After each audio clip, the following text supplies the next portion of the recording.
Hello, everyone, and welcome to Chapter 14 in Pharmacology, Drugs for Seizures. So some seizures do involve convulsions, while other seizures do not involve convulsions. And seizures and convulsions are not the same thing. In other words, they're not synonymous. Convulsions, the definition of a convulsion, is involuntary, violent spasms of large skeletal muscles of the face, neck, arms, and legs.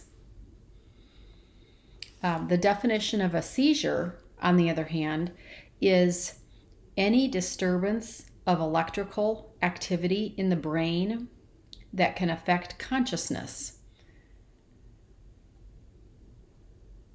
motor activity, and sensation.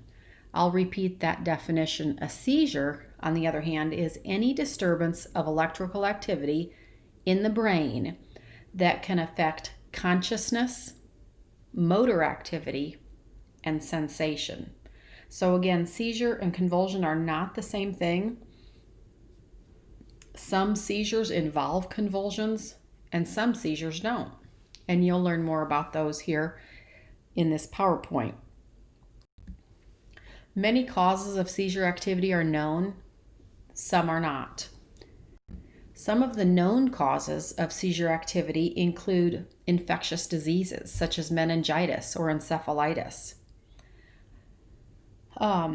trauma, physical trauma, or some sort of chemical trauma such as poisoning. So, known causes of seizure activity include infectious diseases, trauma, and on this page, some metabolic disorders cause seizure activity.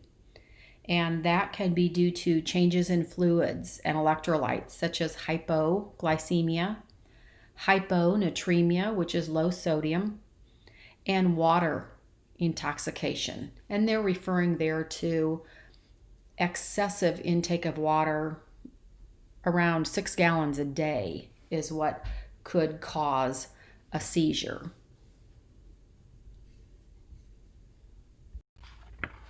And then another cause of seizure activity is vascular diseases, where there are changes in oxygenation caused by things like respiratory hypoxia, carbon monoxide poisoning, hypotension, cerebral vascular accidents, shock, and cardiac dysrhythmias. So again, vascular diseases where there are changes in oxygenation caused by this list.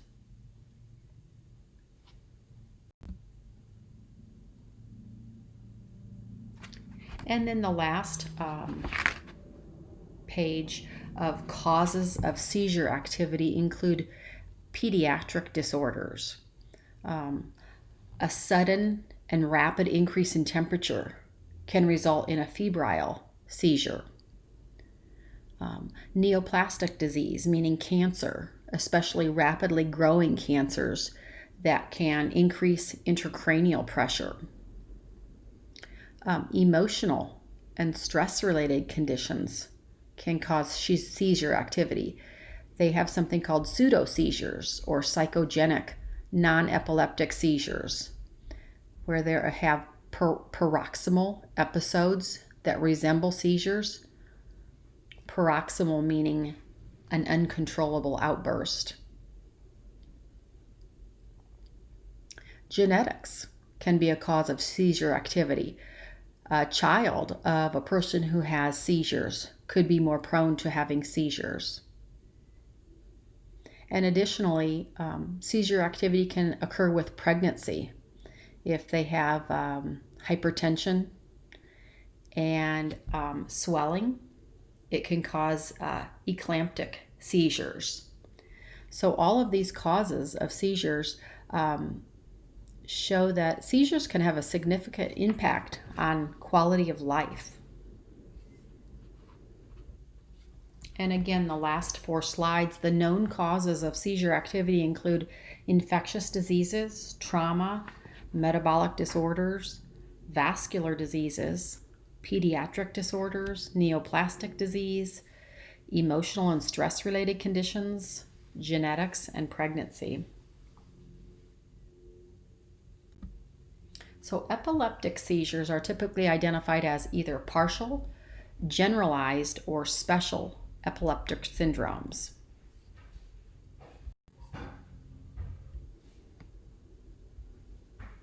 So partial or focal seizures involve a limited portion of the brain.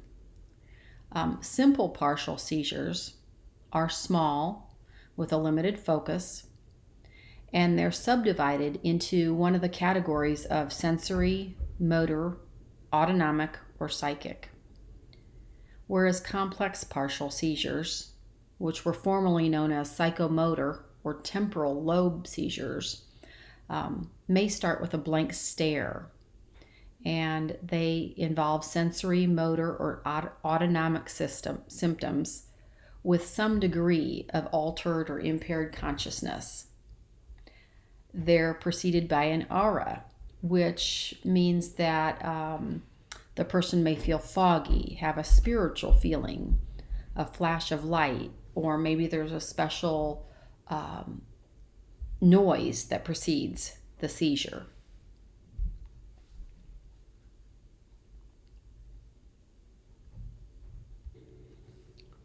They may have a period of brief confusion and experience somnolence, which again is extreme sleepiness.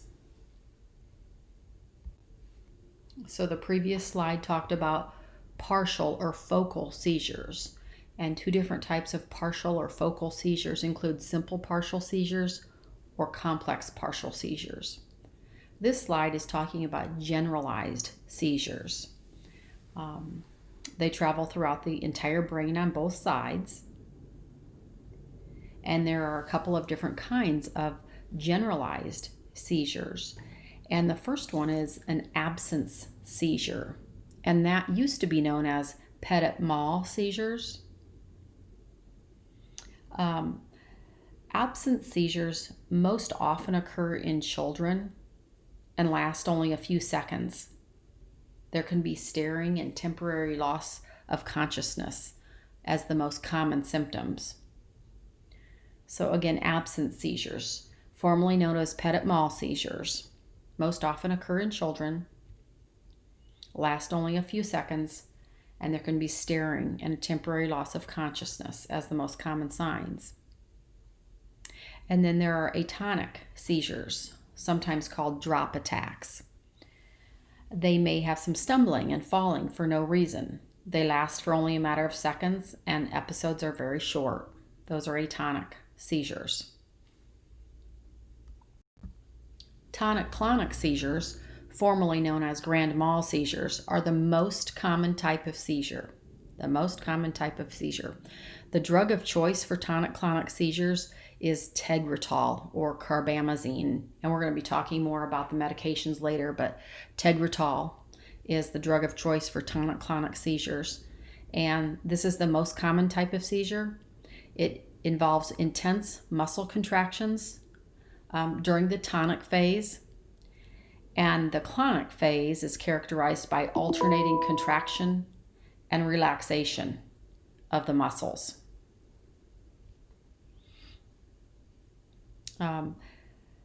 Tonic-clonic seizures also are preceded by an aura. The person may lose bowel or bladder control. They can last for 1 to 3 minutes. Afterwards, the patient is drowsy, sleepy, and disoriented. And I think I got ahead of myself. That's what the next page says. So the seizure lasts 1 to 3 minutes, after which the patient is drowsy, disoriented, and sleeps deeply.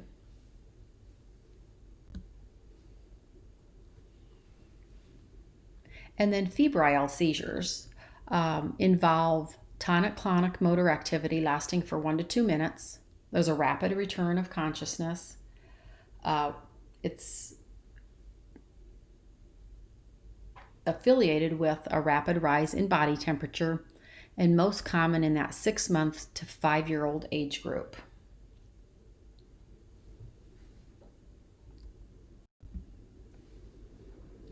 Myoclonic seizures involve large jerking body movements, and the major muscle groups contract quickly, so they appear unsteady and clumsy. Infantile spasms are an example of myoclonic seizures. They're short-lasting muscle spasms in the trunk and extremities. And sometimes these infantile spasms are perceived as normal infantile startle reflex. So they're often misdiagnosed because they're perceived as just a normal startle reflex.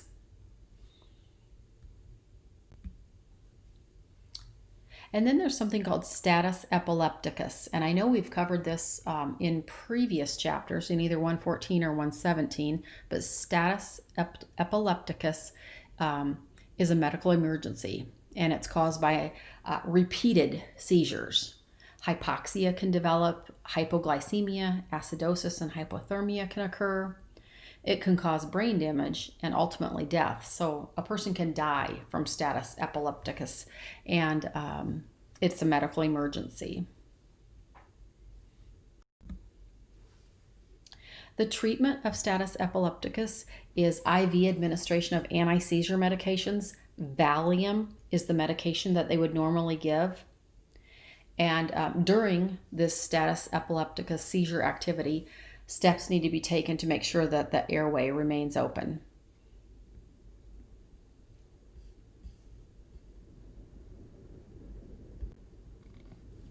Okay, and then there's something called sudden unexpected death in epilepsy.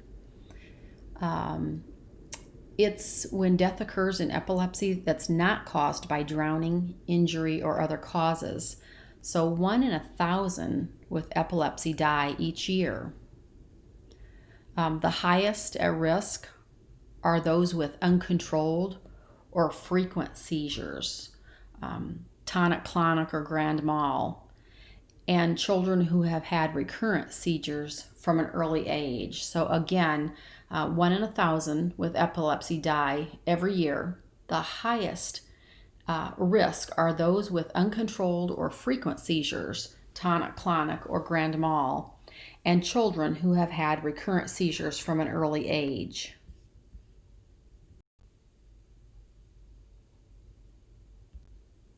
Okay, so effective seizure management involves strict compliance with safe drug therapy practices. And the next couple of slides talk about anti-seizure drugs with indications. And you'll see there on the list Valium, Neurontin, Ativan, Luminol, Lyrica, Mycilene, Gabitril, Topamax, Trokendi, XR. And maybe you recognize some of these drugs. And these are labeled under drugs that potentiate GABA. GABA, you'll read in your book, stands for gamma aminobutyric acid. It's the primary inhibitory neurotransmitter in the brain. And we'll talk more about that later. But the phenobarbital here, or the luminol, some of the common side effects for these medications include vitamin deficiencies and drowsiness. And you can see over to the right what type of seizures these various drugs are indicated for.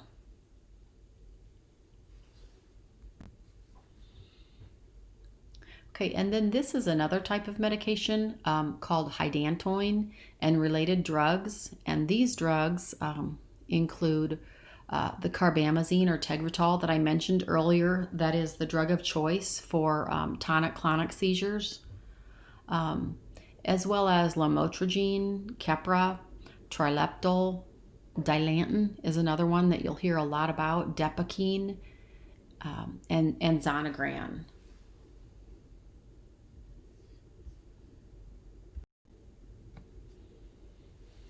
So anti-seizure drugs can have really serious clinical drawbacks if they're not taken properly.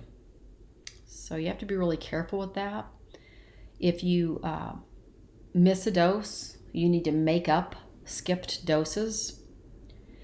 Prior to pregnancy, patients should consult with their healthcare provider.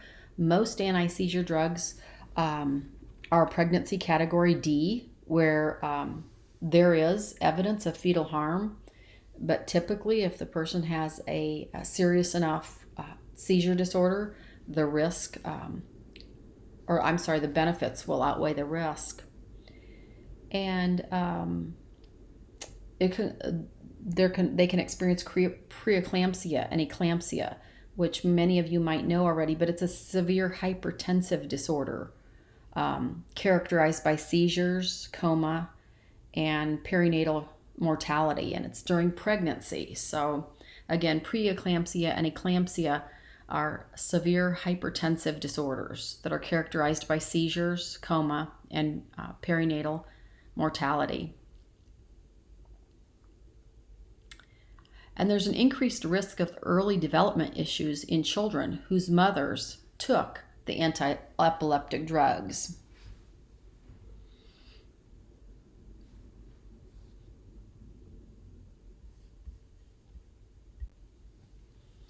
There are warnings issued by the FDA for the anti-epileptic drugs. They include they have to balance the clinical need against the risk for suicidality. They have to pay close attention to changes in mood. And you're instructed to not make changes in an anti-seizure regimen without consulting a healthcare provider. So it's really a serious issue with taking anti-seizure medications. Once a medication is selected to be taken for a seizure disorder, the person is always started on a low initial dose. And if they are started on an anti-seizure medication regimen and the seizures continue, a different medication is added in small doses while the first one is slowly reduced. And then the amount is gradually increased until the seizure activity is under control or until adverse effects prevent the dosage increase. So once a medication for seizures is selected, a low initial dose will be started. If the seizures continue, a different medication is added in small doses while the first one is slowly reduced. And when you're starting anti-seizure medication, the amount is gradually increased until the seizure activity is under control or until the adverse effects prevent any further dosage increases.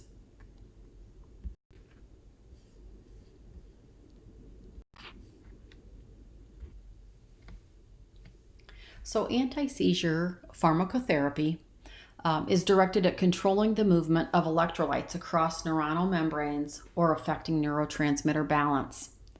And this is talked about in your book on page 209 at the bottom, these next few slides. The goal of the pharmacotherapy is to suppress neuronal activity just enough to prevent that abnormal or repetitive firing. And there are 3 general mechanisms by which anti-seizure medications work. And the first is by stimulating an influx of chloride ions, an effect associated with that neurotransmitter that we mentioned earlier, gamma aminobutyric acid, or GABA. Okay, that's one way. Secondly, delaying an influx of sodium ions or delaying an influx of calcium ions.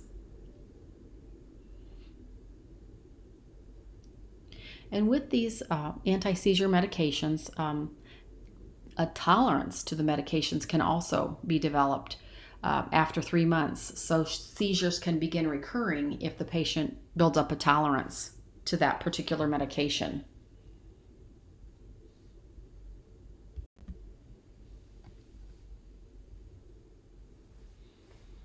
Okay.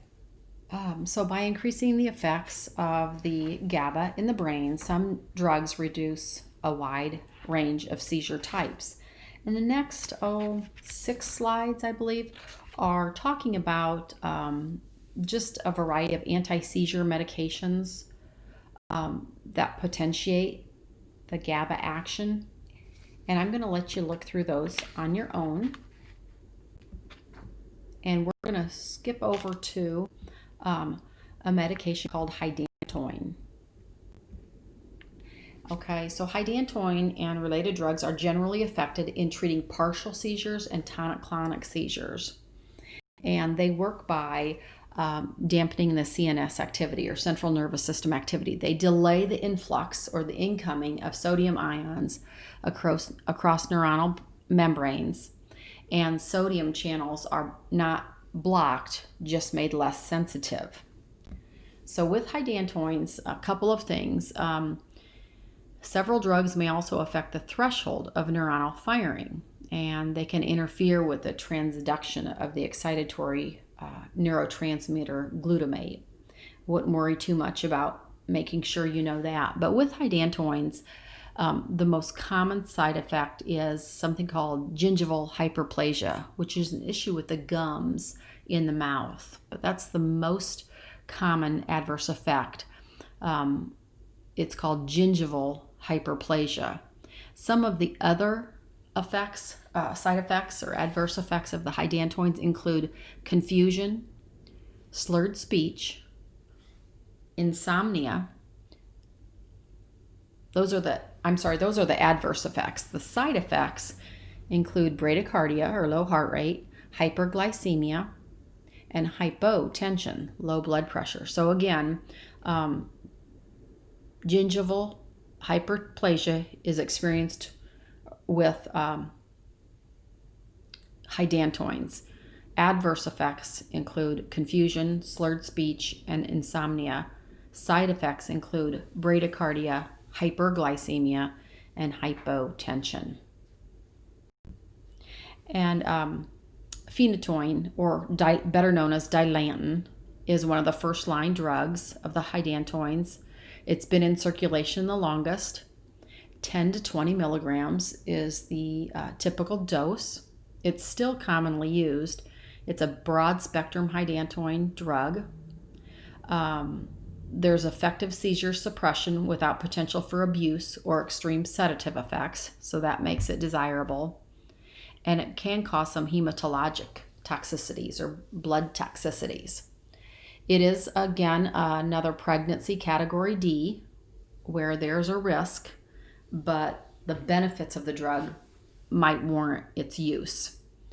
And some of the examples listed here are Tegretol, Depakote, Stavor, Depakine. So maybe some of you have heard of some of these medications.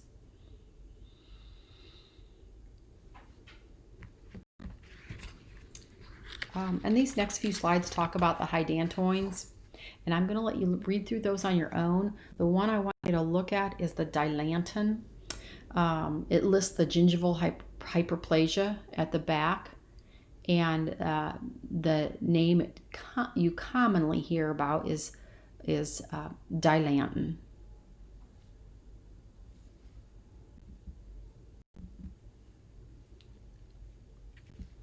Keppra is another phenytoin-related drug. They're the Keppra, and it's for partial seizures. It can cause drowsiness, weakness, susceptibility to infections, nasal problems, and nervousness.